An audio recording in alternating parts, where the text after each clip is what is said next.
Hey everybody, welcome to task 2 of the Improving Secondary Instructional Practices Through Technology Integration and Constructivist Techniques Professional Development.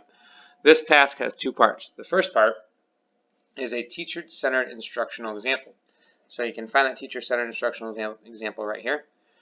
This is a video of actually me teaching the lesson to you using teacher-centered techniques. If you'd like to view the PowerPoint after the fact, it is right here. I also have student notes that you can make a copy of, print off, and fill out as you go if you so choose. To access these notes, there's this little shadow box right here. Click on that box. It'll bring the notes up under a new tab. If you are going to edit these notes, please click File, Make a Copy, and then save it onto your own drive. Rename it whatever you'd like.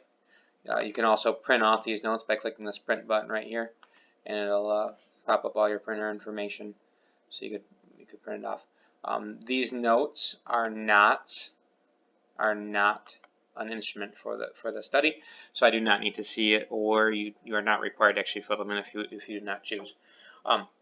So that is there. Once you've completed the teacher-centered instruction, you can move on to the constructivist lesson example. This constructivist lesson is a lesson that tries to address the same objectives as the teacher-centered lesson. Is actually written to address the exact same objectives. However, this is taught from a constructivist perspective. The goal is that you can see how these two techniques differ and show how the engagement of the student is different for each of them. In both these lessons, you are taking on the role of the student, so please behave as such. I know some of you might already know all the answers to the questions and the examples. However, please try to take these lessons in as if you were in the role of a student. The constructivist lesson starts here with the constructivist lesson introduction video, and then there's a worksheet you can click on using the same techniques.